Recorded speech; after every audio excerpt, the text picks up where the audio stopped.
Magandang buhay sa lahat mga kawaw. Share lang po namin itong recipe ni Mrs. na bago sa ampalaya.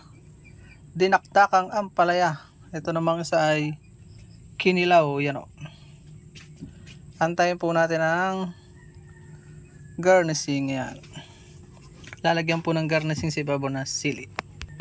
Yan po, lalagyan ng sili. Pampahanghang. O, pampaganda din yan o. Mahanghang na sili. Yan. Yan po ay, ang ingredients po ay ampalaya, sibuyas, onion, may bawang ba? Nga, may bawang, yan o, sili, at mayonnaise. Hahaluin lang po para masaya. O, diba? Yan o. Ang yummy. Wow, sarap. Tikman natin. Patikim.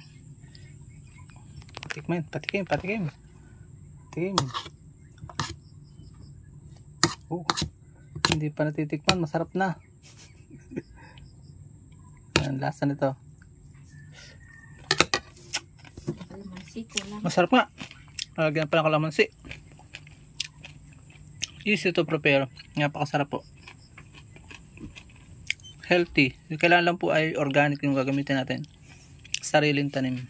Ito sariling tanim namin sa bakuran sa harap ng bahay. Maraming salamat. Bye bye and God bless.